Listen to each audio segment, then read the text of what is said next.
cerita kali ini, Mimin sarankan untuk tonton cerita sebelumnya agar lebih memahami jalan ceritanya. Selamat mendengarkan. Gu Yue bertemu dengan tatapannya dengan arogansi dingin di matanya. Memegang tangan kiri Su Xiaoyan di tangan kanannya, cincin jiwa mereka mulai bersinar. Saat itulah tim Luo Guixing akhirnya menyadari Su Xiaoyan telah mendapatkan cincin jiwa ketiga. Yang pertama bertindak adalah Su Xiaoyan. Cincin jiwa ketiganya menyala sepenuhnya. Segera, badai salju mengambil alih dan menjatuhkan panggung ke suhu di bawah nol. Kemudian cincin jiwa pertama Gu Yue mulai bersinar saat dia mengaktifkan elemental Tide. Dia tidak memiliki keterampilan fusi jiwa dengan Su Xiaoyan, tetapi dia dapat mengontrol elemen air di udara untuk berkumpul di sekitar mereka, meningkatkan kekuatan badai beruang es Su Xiaoyan sebesar 30%. Badai salju segera mengaburkan penglihatan semua orang. Ekspresi Luo Guixing menjadi gelap, tatapannya menajam. Ini tidak bagus. Angin dingin menekan potensi racun Zheng Yiran dan tanpa racunnya, kekuatan tempurnya turun secara signifikan. Selain itu, dengan visibilitas yang buruk dan kedua belah pihak memiliki jumlah yang sama dari Master Jiwa 3 cincin, itu akan berubah menjadi pertempuran gesekan. Luo Guixing mengangkat tangannya dan menggunakan kunci spasial pada Gu Yue. Itu adalah pertarungan memperebutkan kendali ruang. Cahaya perak berkedip di sekelilingnya, seolah itu berhasil. Tapi sepersekian detik kemudian, itu menghilang. Luo Guixing gagal menyegelnya. Angin badai salju yang menggigit segera menerpa mereka dengan kekuatan penuh, menelan mereka di antara mulut esnya. Badai salju terdiri dari elemen es dan air. Tidak ada yang lebih baik dari Gu Yue karena mengeluarkan kekuatan penuh dari keterampilan jiwa Su Xiaoyan. Sebelumnya itu telah mencoba menggunakan keterampilan ini tetapi terganggu oleh ledakan energi dari bentrokan Tang Wulin dan Wu Siduo. Sekarang, mereka mampu melepaskannya dan menunjukkan kekuatannya. Yang Nianxia menanggung beban badai salju. Lapisan es langsung terbentuk di tubuhnya, tetapi tubuhnya terlalu kuat untuk jatuh hanya dari itu. Dia mendorong ke depan dengan langkah besar. Saya hanya harus mendekati mereka dan kami akan menang. Luo Guixing mengganti taktik. Dia dengan cepat menyulap banyak cahaya perak di depan Yang Nianxia sebagai gantinya, menangkis sebagian kekuatan badai salju. Zheng Yiran bergegas masuk di belakang Yang Nianxia. Dengan menggunakan dia sebagai perisai, dia bisa menahan angin dingin. Seluruh tubuhnya berwarna hijau tua, pupilnya dua celah vertikal. Dia tidak dapat menyebarkan kabut racunnya dalam badai salju ini, tetapi dia juga memiliki kepercayaan diri pada kemampuannya selama dia bisa mendekat. Gu Yue mengangkat tangan kirinya, melepaskan rentetan pisau angin. Panjangnya hanya 1 kaki, tetapi dalam badai salju yang mengamuk ini, mereka dengan cepat mendapatkan momentum. Bilah angin demi bilah angin bergabung menjadi badai salju dan dengan setiap bilah angin-angin baru, badai salju semakin kuat dalam keganasan dan kekuatan. Dari sudut pandang penonton, hampir tidak mungkin bagi para peringkat untuk menembus badai salju dan mencapai lawan mereka. Kita tidak bisa membiarkan dia pergi begitu saja. Ranker ketiga itu semua mengerti betapa menakutkannya badai Gu Yue diberi waktu yang cukup. Yang Nianxia mengangkat lengan kekar untuk melindungi kepalanya, lalu merunduk dan menyerang ke depan. Dia tidak peduli luka apa yang akan dideritanya. Dia siap menerima semuanya jika itu berarti kemenangan. Seekor ular kecil ditembak dari Zheng Yiran dalam sekejap cahaya, tumbuh dengan cepat hingga menjadi ular piton sepanjang 5 meter. Itu menetap setelah Yang Nianxia mengikuti langkah tepat di belakangnya. Pada saat itu, percakapan online angin sepanjang 1 meter muncul entah dari mana, berbelok di sekitar Yang Nianxia dan langsung menuju Zheng Yiran. Wajah Luo Guixing menjadi gelap saat dia buru-buru menggunakan retret spasial. Kilatan perak kemudian, Zheng Yiran muncul kembali di sisinya. Ular itu, jiwa rohnya, tidak seberuntung itu. Ratapan sedih menembus udara. Zheng Yiran bergidik, lalu jatuh di pantatnya.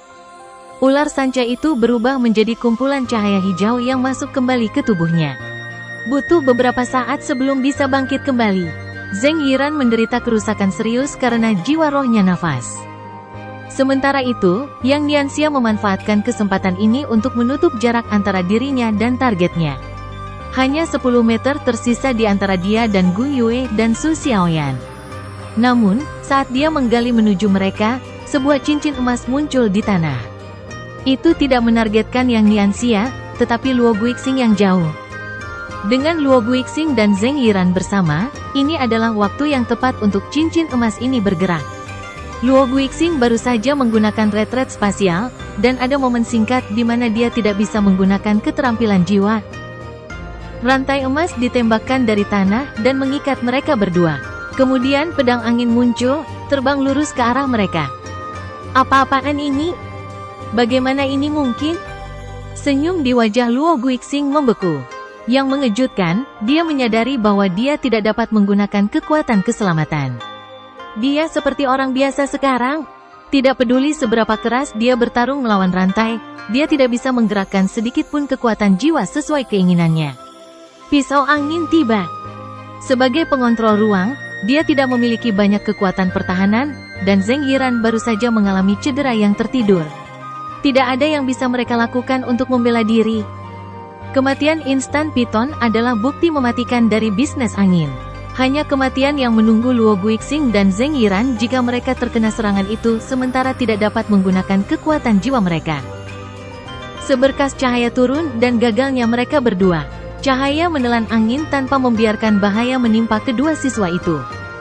Kemudian di saat berikutnya, cahaya membawa Luo Guixing dan Zheng Yiran ke sisi Roh Kudus Dongluo. Mereka tersingkir. Saat ini terjadi, Yang Nianxia akhirnya mencapai Gu Yue dan Su Xiaoyan. Su Xiaoyan melangkah maju dan menembakkan tombak ke arahnya. Yang Nianxia menamparnya dengan cakar beruangnya, menghancurkannya menjadi beberapa bagian. Gu Yue, lari! Su Xiaoyan berteriak saat dia membuka lengannya dan menariknya ke depan untuk menghentikan Yang Nianxia. Dia tahu bahwa selama dia bisa menahan Yang Nianxia dan mengulur waktu, Gu Yue akan bisa mengalahkannya. Bertentangan dengan kesuraman Luo Guixing, Yang Nianxia dipenuhi dengan kepuasan sekarang. Pada akhirnya, semuanya bergantung pada kekuatanku. Dia hampir mendekati mereka. Tidak mungkin dia akan membiarkan kedua gadis itu kabur sekarang.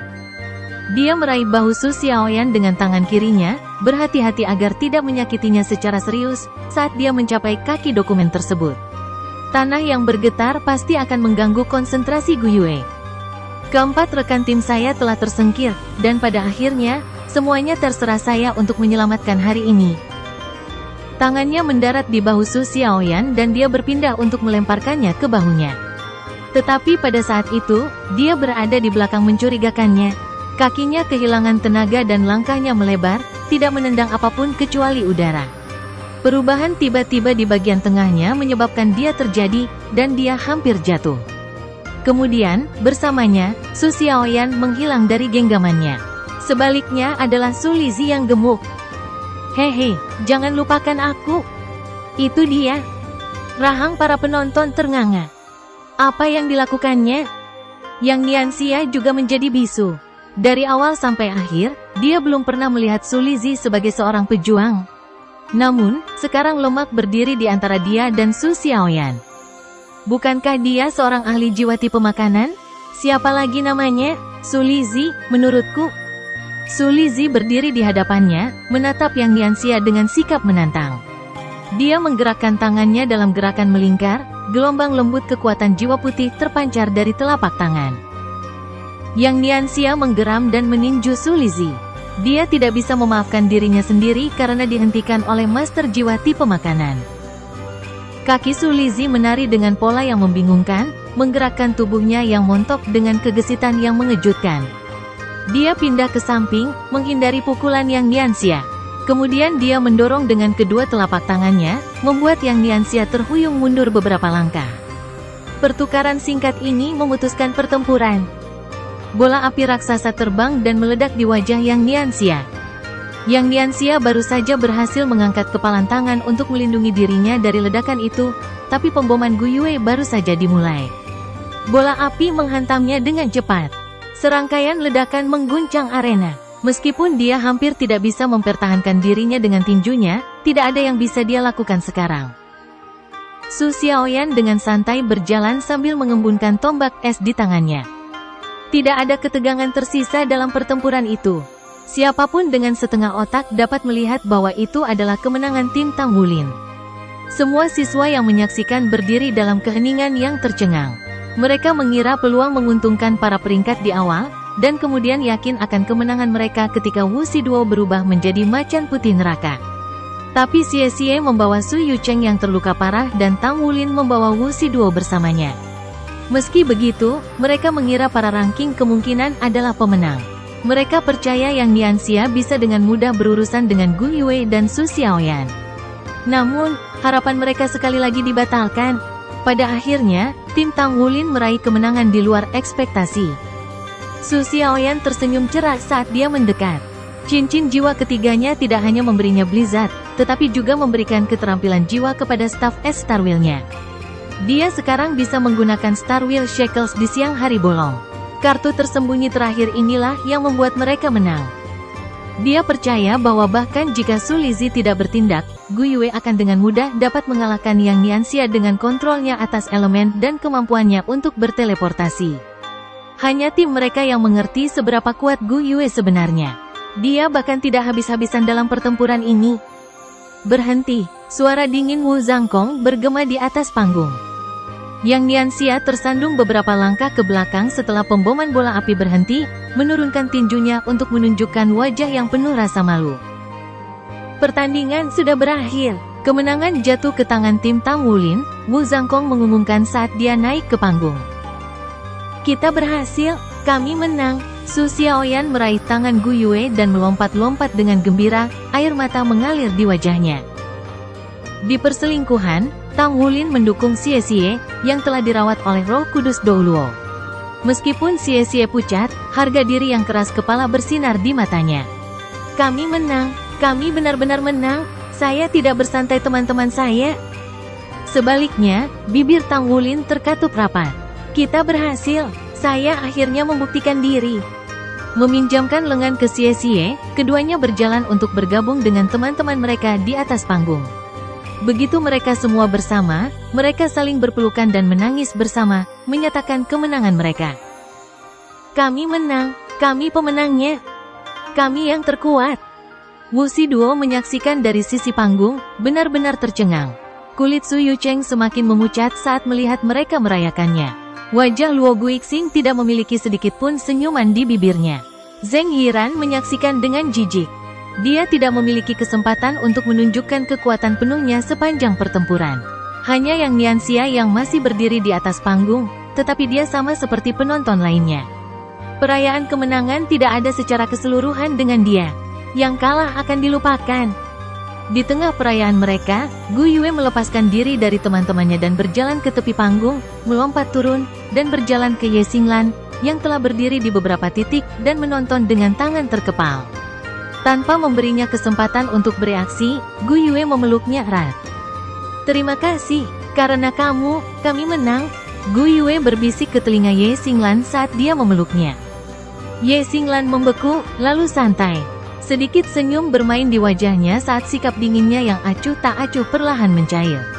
Tanpa mengucapkan sepatah kata pun, dia balas memeluk Gu Yue. Mereka telah menanggung kesulitan bersama, berkorban untuk satu sama lain, semua demi kemuliaan tim mereka. Dalam pertempuran ini, mereka melepaskan seluruh frustrasi terpendam mereka pada para ranker dan mencapai kemenangan, memulihkan harga diri mereka. Tapi itu belum semuanya. Dalam pertempuran inilah ikatan tentatif mereka menjadi tidak bisa dipatahkan. Gu Yue meraih tangan Ye Xinglan dan menariknya ke atas panggung bersamanya. Tang Wulin dan 3 orang lainnya memperhatikannya, tatapan mereka hangat. Sekarang setelah seluruh tim berkumpul, mereka melompat dan bersorak. Semudah mereka tidak bisa menahan kegembiraan mereka. Saat mereka merayakan, ranker yang kalah perlahan turun dari panggung dengan ekspresi gelap. Tidak ada yang berbicara sepatah kata pun. Meskipun memiliki semua peluang yang menguntungkan mereka, mereka kalah. Pertandingan ini menjadi mimpi buruk bagi mereka. Roh Kudus Douluo berjalan ke arah Shen Yi dan Wu Zhangkong, senyum lembut menghiasi bibirnya. Anak-anak ini sangat menjanjikan. Mereka kuat, berani, bertekad, dan pintar. Anda telah mengajari mereka dengan baik. Petik 2. Wu Zhangkong menatapnya dengan hormat. Tidak, ini semua adalah kemampuan mereka sendiri. Petik 2. Shen Yi tersenyum. Dia mungkin memproyeksikan ketenangan, tapi matanya mengkhianati kebanggaan yang dia rasakan ketika Gu Yue mencapai kemenangan untuk timnya. Wu Zhangkong mendekati murid-muridnya. Sekarang, kata-katanya mengingatkan Tang Wulin dan teman-temannya bahwa mereka masih di atas panggung, dan mereka berbalik menghadapnya. Anda adalah pemenang turnamen seleksi dan akan mewakili kelas 1 dalam pertandingan kami melawan kelas 2. Jika mau, Anda dapat memilih hingga 2 orang lagi dari kelas untuk bergabung dengan tim Anda dengan total 7. Petik 2. Telinga para peringkat langsung terangkat oleh kata-katanya, terutama Wu Siduo dan Luo Guixing. Tantangan kanan Tang Wulin adalah bukti bahwa pada level mereka saat ini, itu mungkin untuk menggunakan paduan roh untuk membuat lapis baja pertempuran satu kata mereka. Mereka berdua sekarang menyesali keputusan mereka untuk berpisah dengan Tang Wulin. Mereka berharap Tang Wulin akan mengundang mereka kembali ke tim. Mereka percaya bahwa dengan tambahan mereka di tim Tang Wulin, mereka akan menjadi tim terkuat dan memiliki peluang bagus untuk mengalahkan kelas 2. Tang Wulin menoleh ke rekan-rekannya. Apakah ada di antara kalian yang mau? Su Xiaoyan mengangkat bahu. Mau apa? Xie berpura-pura tidak tahu. Aku tidak mengerti maksudmu. Su Lizhi tersenyum lebar. Aku akan pergi dengan apapun yang kalian putuskan. Gu Yue dan Ye Xinglan saling pandang, lalu berkata serempak, kami baik-baik saja. Tang Wulin kembali ke Wu Zhangkong dan tersenyum kecut. Yah, sepertinya kita tidak menginginkan orang lain. Penonton meledak menjadi kegemparan saat kata-kata itu keluar dari bibir Tang Wulin. Ini benar-benar tamparan di wajah para rangker. Dia membayar mereka kembali dengan bunga. Wu Zhangkong bertanya kepadanya apakah dia ingin salah satu rangker bergabung dengannya, tetapi jawabannya adalah tidak. Tim Tang Wulin akan baik-baik saja tanpa mereka. Dia tidak peduli jika mereka peringkat. Itu tidak berarti apa-apa baginya. Wu Siduo berbalik untuk pergi. Awan petir tampak berkumpul di sekitar Luo Guixing saat dia membuat ekspresi suram. Su Yucheng mendengus lalu berbalik untuk pergi juga. Zheng Yiran memelototi Tang Wulin, terengah-engah saat dia pergi. Hanya Yang Nianxia yang tetap di tempatnya, alisnya terkatup erat. Pertempuran untuk supremasi berakhir dengan hasil yang mengejutkan. Tang Wulin membuktikan kekuatannya dan akan tetap sebagai ketua kelas. Wu Zhangkong menyatakan bahwa kelas dibubarkan, jadi para siswa dengan diam-diam keluar dari aula. Mereka semua masih tercengang. Jadi ketua kelas sebenarnya sekuat ini?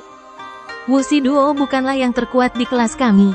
Ketua kelas cukup kuat untuk menjadi saingannya. Aku tidak percaya Xie bisa mengalahkan Su Yucheng bersamanya. Wow, Su Xiaoyan bukan hanya wajah cantik. Aku tidak pernah berpikir Master Jiwa tipe makanan bisa bertarung dalam pertempuran jarak dekat. Jadi kami semua salah. Pertempuran ini telah menjungkir balikan banyak asumsi. Posisi Tang Wulin di kelasnya tidak tergoyahkan sekarang. Dari waktu ke waktu, dia mengungkapkan kedalaman baru pada kekuatannya. Saling mendukung, tim 6 Tang Wulin meninggalkan aula. Hati mereka tenang sekarang. Semua orang menyeringai lebar, bahkan Ye Xinglan. Lizhi, aku tidak percaya kamu akan membiarkan kami dalam kegelapan seperti itu. Mengapa Anda tidak memberitahu saya bahwa Anda adalah sesama murid Sekte Tang? Tang Wulin berkata sambil melingkarkan lengan di bahu Su Lizhi. Selama pertandingan, Su Lizhi telah menggunakan tangan giok misterius, jerane pengendali, naga penangkap, dan langkah membingungkan bayangan hantu. Meskipun dia tidak memiliki kekuatan untuk menghadapi Yang Nianxia secara langsung, dengan memanfaatkan seni rahasia ini pada saat yang menentukan untuk melindungi Gu Yue dan Su Xiaoyan, dia telah memberi mereka cukup waktu untuk memenangkan kemenangan. Salah jika berasumsi bahwa Master Jiwa tipe makanan tidak memiliki kekuatan tempur. Dengan metode misterius surga yang memperkuat kekuatan jiwa Su Lizhi dan seni rahasia Sekte Tang lainnya, dia lebih dari mampu untuk membela dirinya sendiri. Hehe, nah, Anda tidak pernah bertanya, apakah anggota lainnya juga? Su Lizhi bertanya. Selain Gu Yue, yang bergabung dengan Pagoda Roh, kita semua adalah murid dari Sekte Tang. Sebenarnya sudah lama sejak terakhir kali kami mengunjungi cabang dan memeriksa kelas kami. Apakah Anda keberatan membawa kami mengunjungi cabang nanti? Petik 2.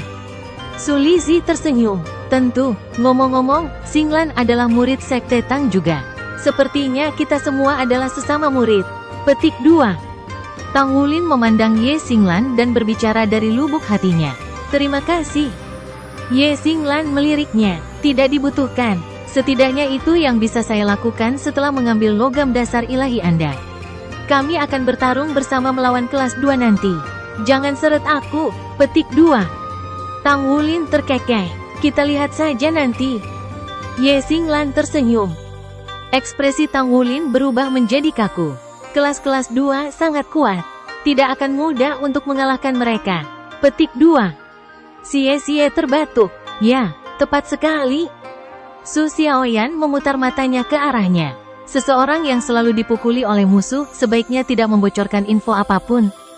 Xie berubah menjadi merah bit, bukan kata-kata balasan. Mereka tahu Yuanen Yehui duduk di kelas 2. Kekuatannya membuatnya menjadi lawan yang jauh lebih tangguh daripada Wu Shiduo. Keterampilan fusi jiwa macan putih neraka mungkin telah mengangkat Wu Shiduo menjadi master jiwa kelas atas, tetapi jiwa bela diri Titan Giant Ape dan malaikat jatuh Yuanen Yehui keduanya berdiri di puncak. Ini bahkan tidak menyebutkan Yue Zhengyu, yang hampir sekuat dia. Kemudian ada siswa lain di kelas 2 yang tidak mereka ketahui. Tidak mungkin bagi keduanya untuk menjadi satu-satunya orang yang kuat di kelas mereka.